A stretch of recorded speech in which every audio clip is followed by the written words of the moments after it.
Sarah thought she'd found paradise when she bought the house with the perfect backyard pool.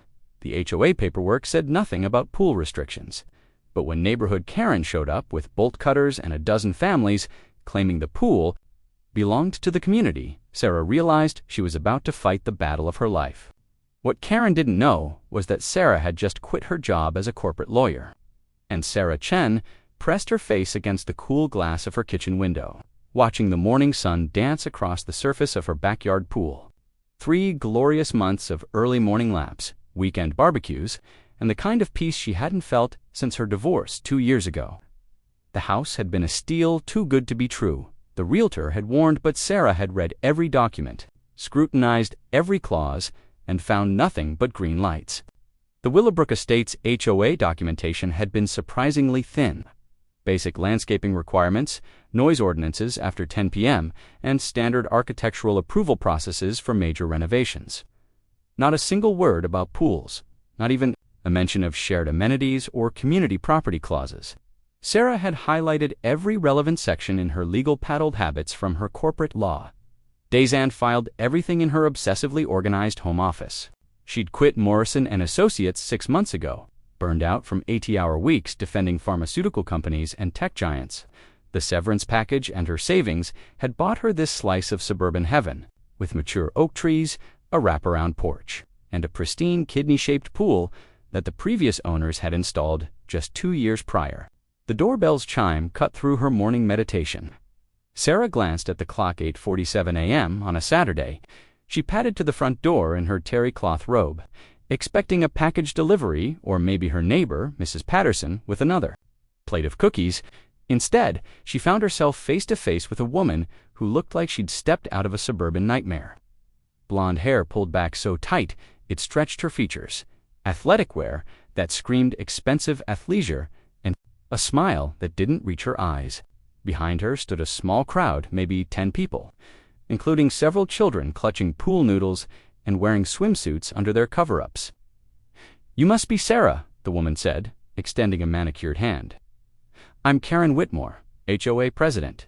We haven't formally met, but I've been meaning to stop by." Sarah accepted the handshake, noting Karen's grip was just shy of aggressive. "Nice to meet you. How can I help you?" "Well, actually, we're here about the pool." Karen's smile widened as she gestured to the group behind her. "The community is so excited to finally have access again. The Hendersons were such recluses, never let anyone use it properly. But now that you're here, we can get back to normal." The words hit Sarah like ice water. "I'm sorry, what?" "The community pool, dear. It's been the heart of our neighborhood for years. The Hendersons had some issues with sharing, but I'm sure you understand how important it is for community building." Karen stepped closer, her voice taking on a patronizing tone, especially for the children.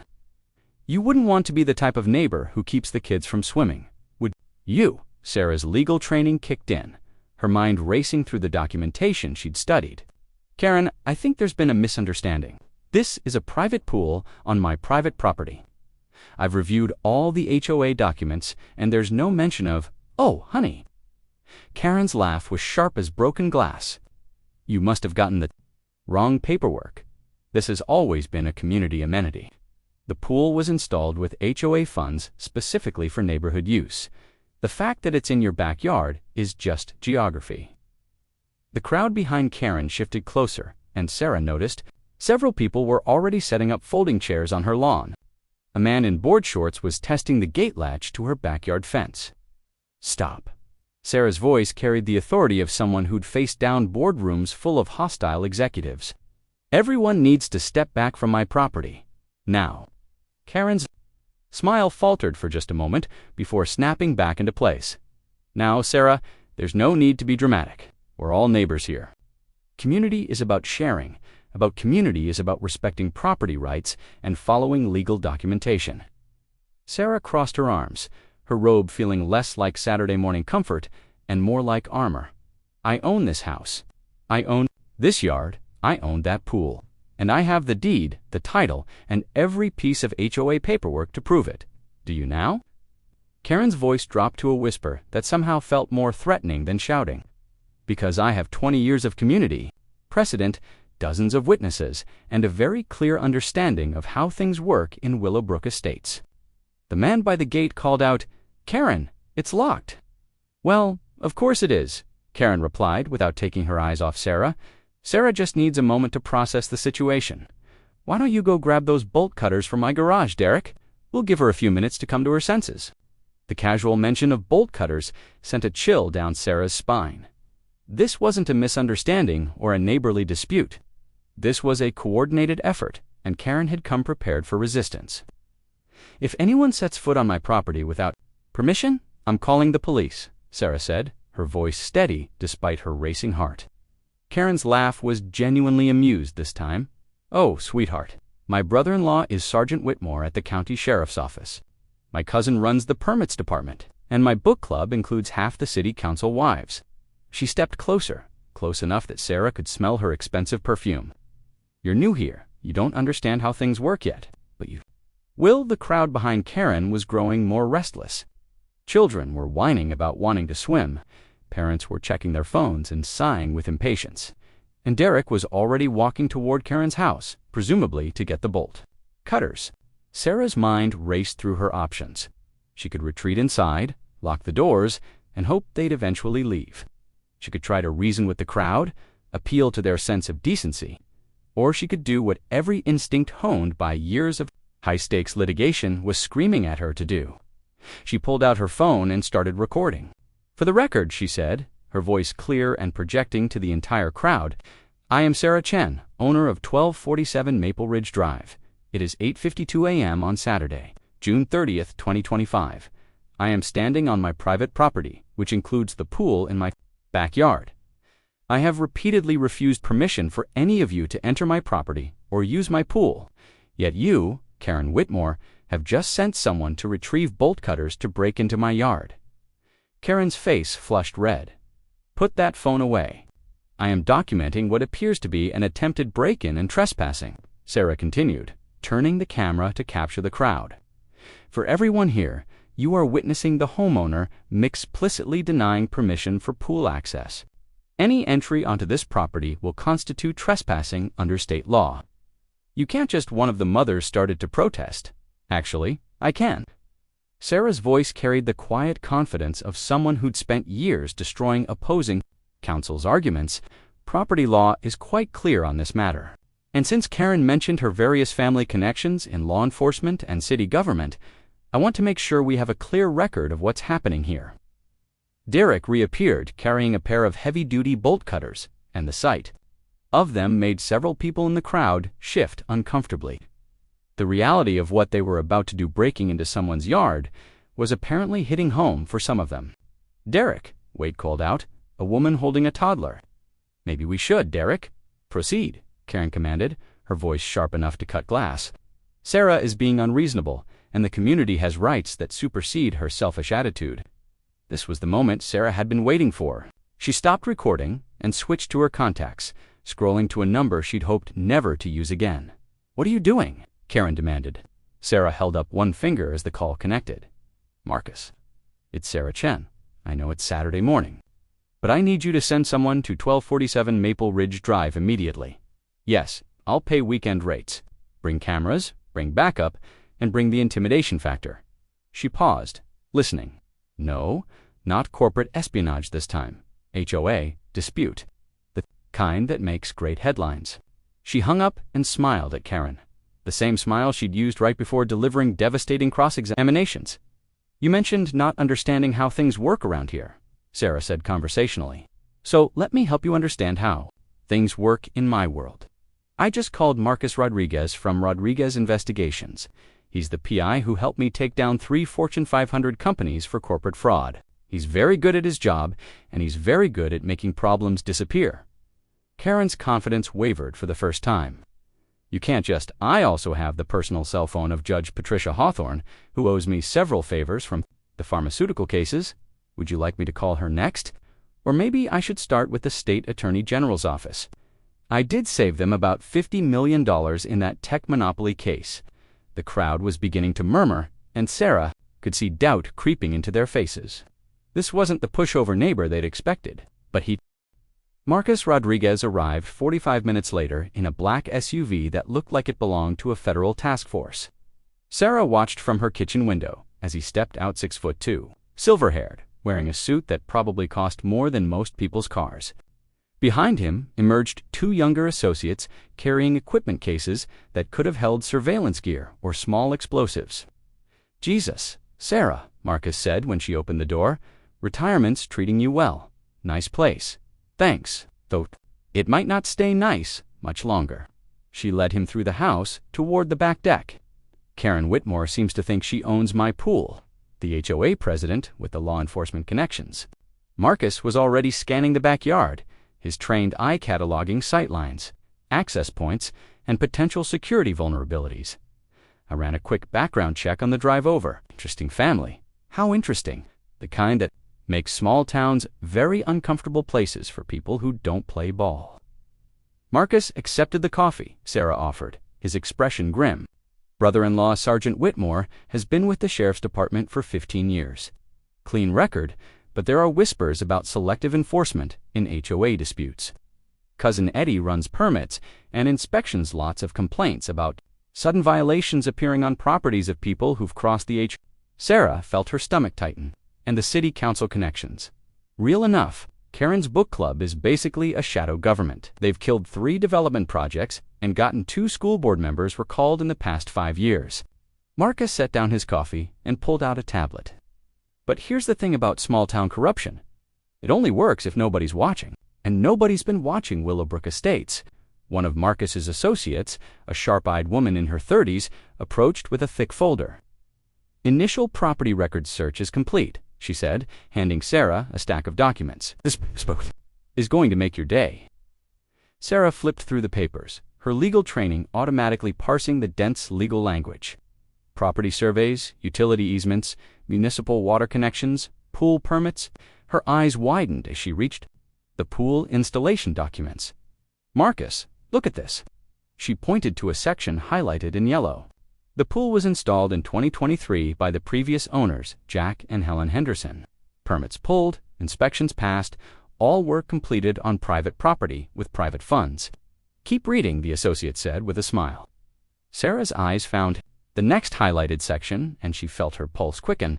The Henderson family applied for and received explicit written confirmation that the pool was private property, not subject to HOA community use provisions. The confirmation is dated March 15, 2023, and signed by, she paused, double-checking the name. Signed by Karen Whitmore, HOA president. Marcus whistled low, so she knew. "She's known for 2 years that this pool was never community property." "It gets better," the associate continued. "We pulled the meeting minutes from the HOA board sessions in 2023. There was a formal vote on March 8 regarding the Henderson pool installation. Motion carried 4-1 to classify it as private property. The dissenting vote, board member Derek Paulson." "Derek," Sarah said, the pieces clicking into place. "The guy with the bolt cutters this morning. One and the same." Turns out, Derek has been pushing for community pool access since day one. Karen shot him down repeatedly, citing property rights and liability concerns.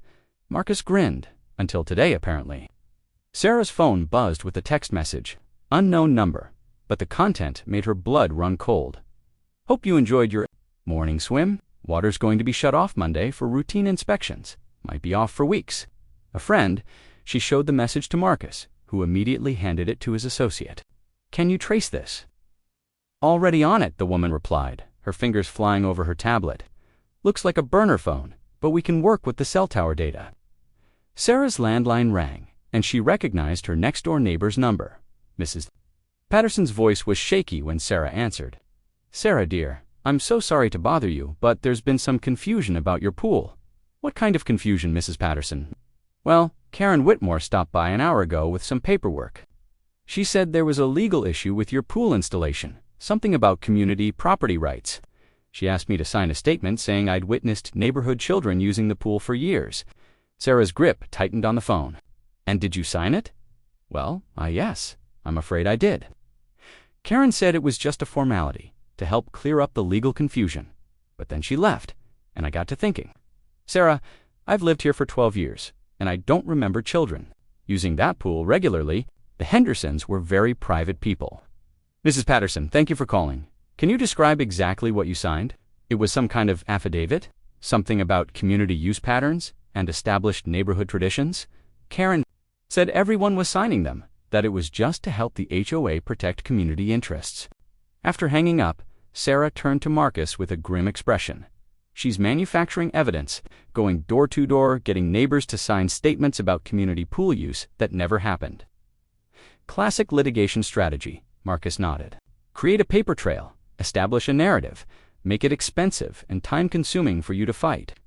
But she made one mistake. What's that? She's doing it fast and sloppy. Desperation makes people careless. Marcus pulled out his phone. "Alina, start canvassing the neighborhood. I want to talk to every homeowner who's been approached by Karen Whitmore in the last 24 hours. Find out exactly what they were told, what they signed, and whether they have copies." As Marcus coordinated his team, Sarah's phone rang again. This time, the caller ID showed WBE's permits office, Ms. Chen. "This is Eddie Whitmore from the permits department. I'm calling regarding some concerns about your pool installation." Sarah put the phone on speaker so Marcus could hear. "What kind of concerns, Mr. Whitmore?" "Well, we've received reports that the pool may not be in compliance with current safety codes. I'm going to need to schedule an emergency inspection for Monday morning. The pool was installed in 2023 and passed all required inspections at that time, yes, but codes change, Ms. Chen, and we have a responsibility to ensure public safety. If the pool is being used by neighborhood children, we need to verify that all current safety requirements are met." Sarah's legal instincts kicked in. "Mr. Whitmore, are you stating that my pool is being used by neighborhood children?" A pause. "Well, that's what we've been told." "By whom?" Another pause, longer this time. "I'm not at liberty to reveal the source of the complaint." "I see. And what happens if the pool doesn't pass this emergency inspection?" "We'd have to issue a cease order until all violations are corrected. Could take weeks, maybe months, depending on what we find." After ending the call, Sarah turned to Marcus with fire in her eyes. "They're coordinating Karen pressures. Neighbors to sign false statements, Eddie manufactures code violations, and Sergeant Whitmore ensures any police complaints get buried." "It's a solid strategy," Marcus admitted, "if you were dealing with normal people, but you're not, and they clearly don't know who they're messing with." Sarah's doorbell chimed, and through the front window, she could see a man in a sheriff's uniform standing on her porch. "Sergeant Whitmore, I presume," Sarah said dryly. The sergeant was a larger, more imposing version of his sister-in-law, with the kind of presence that was meant to intimidate Ms. Chen. "I'm here about the disturbance this morning." "What disturbance would that be, Sergeant?" "Reports of aggressive behavior toward neighborhood families, threatening language, possible assault." Sarah couldn't help but laugh. "Assault? I stood on my own porch in my bathrobe and told trespassers to leave my property. That's not how it was reported to me." Sergeant Whitmore pulled out a small notebook. "According to multiple witnesses, you became hostile when families attempted to use the community pool. You made threats about calling in dangerous associates, and you created a situation that frightened children. Sergeant, do you have any evidence of this alleged assault? Any physical evidence of threats or aggressive behavior?" The sergeant's jaw tightened. "Ma'am, I have sworn statements from multiple witnesses, and I have video footage of the entire incident," Sarah replied calmly. "Would you like to see it?" For the first time, Sergeant Whitmore looked uncertain. Video footage, complete documentation of every word spoken, every action taken, including the part where your sister-in-law sent someone to get bolt cutters to break into my property. Sarah smiled. "I'm sure Internal Affairs would find it fascinating viewing." The sergeant's face reddened, but before he could respond, Marcus appeared behind Sarah. "Sergeant Whitmore, Marcus Rodriguez, private investigator. I'm working with Ms. Chen on this matter."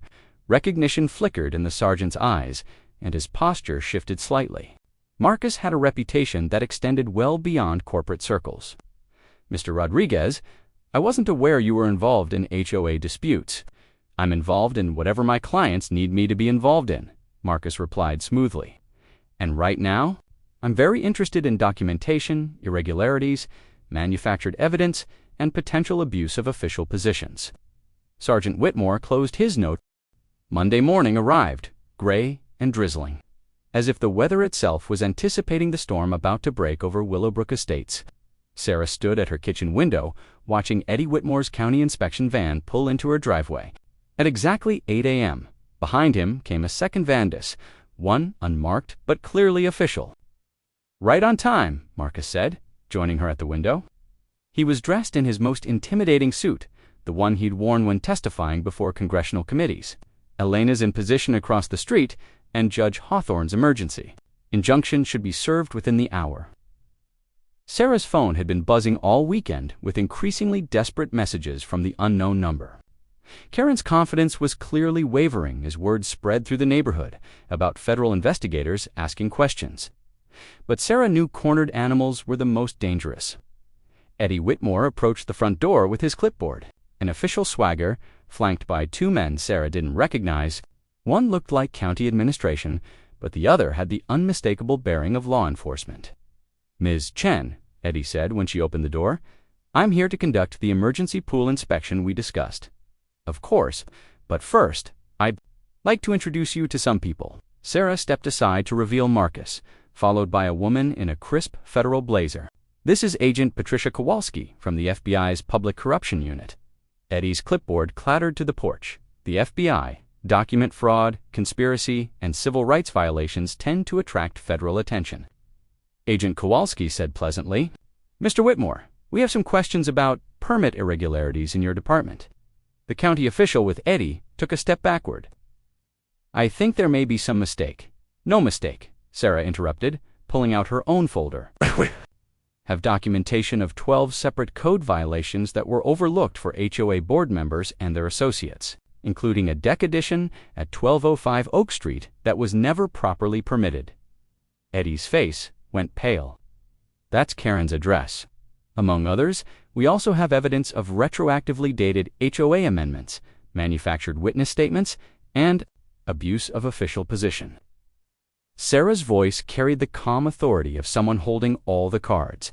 "Mr. Whitmore, you're about to become the center of a very public corruption investigation." Before Eddie could respond, a black sedan pulled up behind the county vans.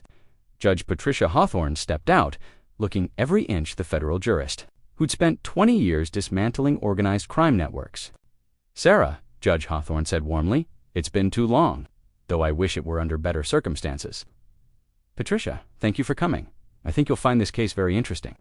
Judge Hawthorne surveyed the assembled group with the cool gaze of someone who'd seen every form of corruption imaginable. "Agent Kowalski briefed me this morning. Quite an impressive conspiracy for such a small town." Eddie found his voice. "Your Honor, I'm just here to conduct a routine inspection based on manufactured complaints about code violations that don't exist." Judge Hawthorne interrupted. "Mr. Whitmore, I've reviewed the documentation. Your emergency inspection is part of a pattern of harassment that violates Ms. Chen's civil rights under federal law." Sarah's phone buzzed with a call from Mrs. Patterson. "Sarah, dear, there are police cars surrounding Karen's house, and some very official-looking people are at her door." Through her front window, Sarah could see the flashing lights' 3 houses. Down Karen Whitmore was about to have a very different kind of Monday morning than she'd planned. "Excuse me," Agent Kowalski said, stepping away to take a phone call. When she returned, her expression was grim. "We've just executed search warrants on 3 properties: Mrs. Whitmore's house, the HOA office, and the permits department. We've also placed Sergeant Whitmore on administrative leave pending investigation." Eddie swayed on his feet like he might faint. "I want a lawyer." "That's probably wise," Judge Hawthorne said dryly. "Federal conspiracy charges tend to require good legal representation." As Eddie and his escorts were led away, Sarah felt a surge of satisfaction mixed with exhaustion. The morning's victory was complete, but she knew Karen Whitmore wouldn't go down without a final desperate gambit. She didn't have to wait long. At 10:30 a.m., a convoy of vehicles descended on her street. Karen's car, followed by Derek's pickup truck, followed by nearly 20 neighbors, many carrying signs reading "Save Our Community Pool" and "Stop the Legal Bullying." Sarah watched from her window as Karen organized her supporters on the sidewalk across from her house. Someone had called the local newsvan from Channel 7, was setting up a camera while a reporter checked her microphone. "She's making this a media circus," Sarah observed. Classic desperation move, Marcus agreed. When legal arguments fail, try public pressure. Judge Hawthorne's phone rang, and her expression darkened as she listened. That was the federal prosecutor's office. Mrs. Whitmore has hired Jameson and Associates there, the firm that specializes in high-profile corruption defense. She's not going down quietly, Sarah said. No, she's not. Which means she's about to make this very ugly. As if on cue, Karen strode across the street toward Sarah's house, flanked by two men in expensive suits who could only be her attorneys. The TV crew followed, cameras rolling. Sarah opened her door before Karen could ring the bell. Karen and legal counsel, I presume. Sarah Chen, the older attorney, said. I'm Michael Jameson, representing Mrs. Whitmore. We're here to discuss a resolution to this unfortunate misunderstanding. There's no misunderstanding, Sarah replied. Your client committed fraud, conspiracy, and abuse of office. The FBI seems pretty clear on that. Karen's composure finally cracked. You self-righteous bitch. You could have just shared the pool. None of this had to happen. Ms. Chen, the younger attorney, interjected quickly. My client is understandably emotional. Perhaps we could discuss this privately. Actually, Sarah said, pulling out her phone, I think this conversation should be as public as possible. She hit record and turned the camera toward Karen. For the record, Mrs. Whitmore, are you admitting that you committed fraud in an attempt to gain access to my private pool? Karen lunged forward, and only her attorney's quick reflexes prevented her from grabbing Sarah's phone. Turn that off. You can't record me without permission. Actually, I can. This is my property, and I've made no secret of recording, but please continue explaining how I should have just surrendered my property rights to avoid your criminal conspiracy. The Channel 7 reporter stepped forward, microphone extended. Mrs. Whitmore, can you comment on the federal charges? There are no federal charges, Karen screamed. This is all a misunderstanding. The pool has always been community property. I have witnesses? You mean the witnesses you coerced into signing false statements? Sarah asked calmly. Because several of them have already recanted their testimony to the FBI.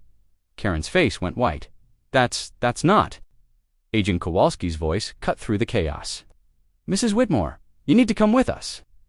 The crowd turned to see the FBI agent approaching with two federal marshals. Karen's supporters began to murmur nervously as the reality of the situation hit home. Karen Whitmore, you're under arrest for conspiracy to commit fraud, civil rights violations under color of authority, and document forgery. Agent Kowalski began reading Miranda rights as the marshals moved to flank Karen. This is insane, Karen shouted, struggling against the handcuffs. I'm the HOA president. I'm a pillar of this community. You're a federal defendant, Agent Kowalski replied matter-of-factly. As Karen was led to the waiting federal vehicle, her supporters began to disperse. The reality of FBI arrests and federal charges was clearly more than most of them had bargained. For when they'd signed up to hassle a new neighbor about pool access, Derek Paulson approached Sarah's porch, his face red with embarrassment. Ms. Chen, I want to apologize. I had no idea Karen was forging documents or ... any of this. Derek, you brought bolt cutters to break into my property, I thought. She said it was legal, that the pool really was community property. He looked down at his feet. I'm sorry, I was wrong. Sarah studied his face, seeing genuine remorse. Derek, the FBI is going to want to talk to you. I suggest you tell them everything you know about Karen's activities. After the crowd dispersed and the media packed up, Sarah found herself alone. On her deck with Marcus and Judge Hawthorne, the drizzle had stopped, and afternoon sunlight was finally breaking through the clouds. So, Judge Hawthorne said, settling into one of Sarah's patio chairs, how does it feel to be the woman who brought down Willowbrook Estate's corrupt power structure? Exhausting, Sarah admitted. I just wanted to swim laps in peace. Sometimes peace requires war, Marcus observed. Karen Whitmore created a system where she could steal whatever she wanted and intimidate anyone who fought back. You didn't just save your pool, you probably saved a lot of future victims. Sarah's phone buzzed with a text from an unknown number, but this time it wasn't Karen. It was Mrs. Patterson. Dear, I wanted to thank you. Karen pressured me into signing that paper, and I felt terrible about it all weekend. You standing up to her gave me the courage to tell the truth to those FBI agents. The whole neighborhood owes you a debt. More messages began flooding in.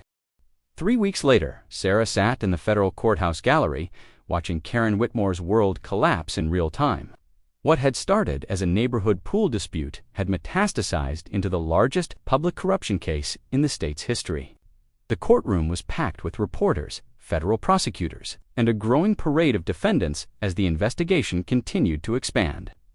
The defendant, Karen Whitmore, U.S. Attorney Jennifer Harrison, announced to the packed courtroom, was not just an HOA president abusing her position. She was the linchpin of a criminal enterprise that corrupted every level of local government for personal profit. Sarah watched Karen at the defendant's table, a shadow of the confident woman who'd shown up with bolt cutters 3 weeks ago, orange jumpsuit, no makeup, and the hollow look of someone watching their entire life crumble. Her high-powered attorneys looked equally shell-shocked as the scope of evidence against their client became clear. Your Honor, Attorney General Harrison continued, the defendant's attempt to fraudulently seize Ms. Chen's pool was just the tip of the iceberg. Our investigation has uncovered 17 years of systematic corruption involving millions of dollars in fraudulent permits, manipulated inspections, and selective law enforcement. The evidence was damning. Financial records showed Karen had been taking bribes, disguised as consulting fees from developers seeking favorable treatment. Her cousin Eddie had approved over $3 million worth of construction projects that violated zoning laws. Sergeant Whitmore had buried dozens of complaints against HOA board members and their allies. But the real bombshell came when Agent Kowalski took the witness stand. Your Honor, during our investigation, we discovered that Mrs. Whitmore had been blackmailing city officials for over a decade. She maintained detailed files on personal indiscretions, financial irregularities, and family secrets. Anyone who crossed her found their secrets exposed and their careers destroyed. Sarah felt a chill as she realized how close she'd come to being another victim of Karen's machine. If she'd been anyone other than a retired corporate lawyer with federal connections, she would have been crushed. We found evidence, Agent Kowalski continued, that 3 previous homeowners who challenged HOA decisions mysteriously faced home invasions, IRS audits, and child services investigations, all initiated through Mrs. Whitmore's network of contacts. The prosecutor displayed a photograph on the courtroom screen, a detailed organizational chart showing the scope of Karen's influence. Lines connected the HOA to the sheriff's department, the permits office, the school board, the planning commission, and half the city council. Mrs. Whitmore didn't just run a homeowners association, the prosecutor said. She ran a shadow government that prioritized personal profit over public service. Judge Franklin, a known-sense federal judge known for harsh sentences in corruption cases, looked down at Karen with undisguised disgust.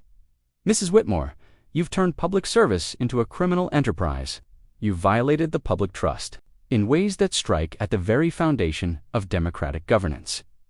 Karen's attorney stood to address the court. Your Honor, my client made mistakes, but mistakes.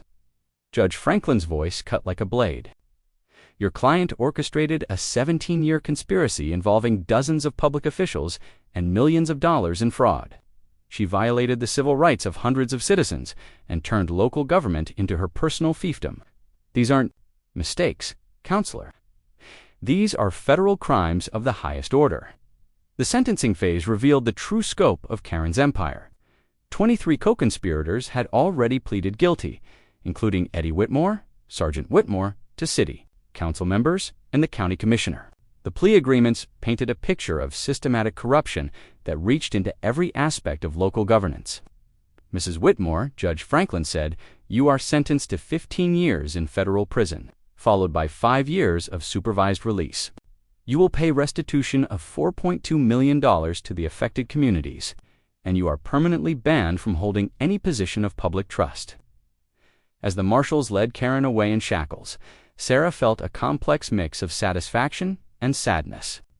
Justice had been served, but the cost had been enormous. Entire families had been destroyed, careers ruined, and public trust shattered. After the sentencing, Sarah found herself outside the courthouse with Marcus and Agent Kowalski.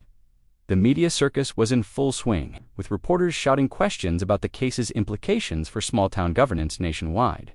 How does it feel? One reporter called out. To be the woman who brought down an entire corrupt government? Sarah considered the question carefully. I didn't set out to bring down anything.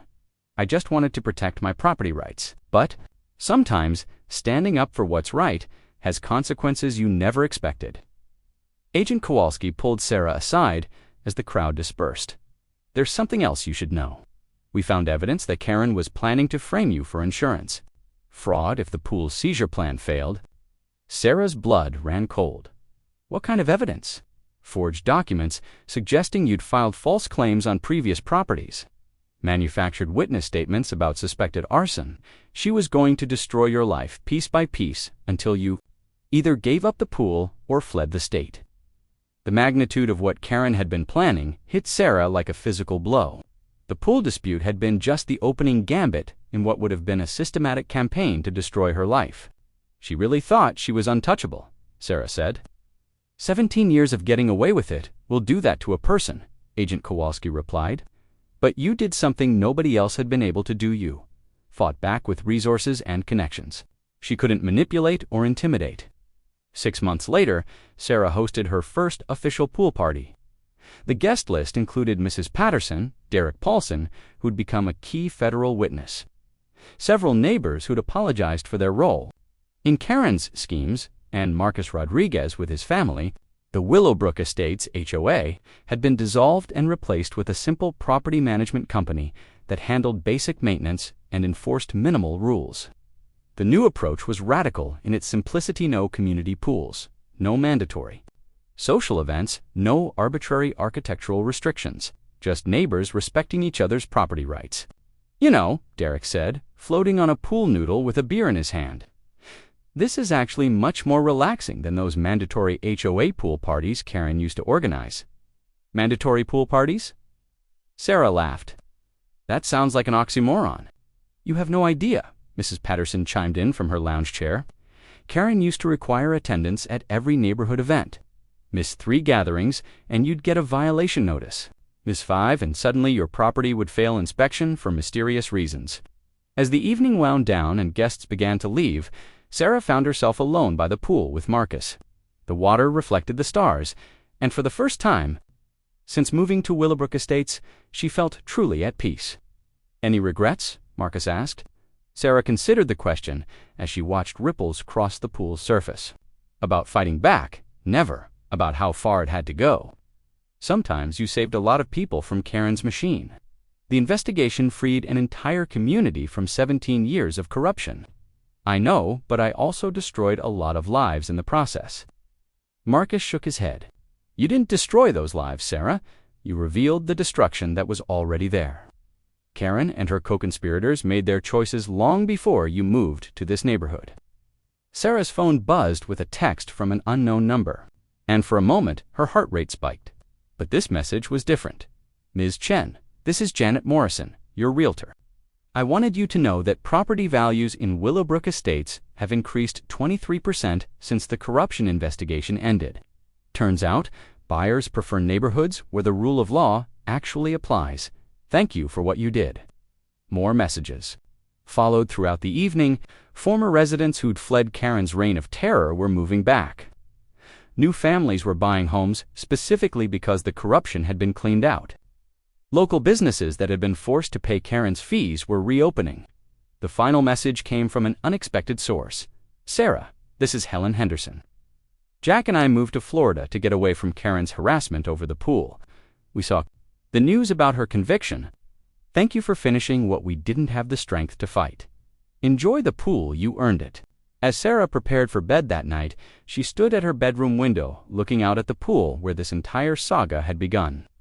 The water was still and clear, reflecting the moon like a mirror. Tomorrow, she would swim her morning laps in peace, knowing that her property was truly her own. Karen Whitmore had tried to steal a pool and ended up losing an empire. She'd attempted to destroy one woman's life and instead had her own criminal enterprise exposed to federal prosecutors. She'd thought her web of corruption made her untouchable, only to discover that sometimes the new neighbor is a retired corporate lawyer with federal connections and an unshakable belief in property rights. But perhaps the most satisfying part wasn't Karen's downfall. It was the community that had emerged from the ashes of her corrupt regime.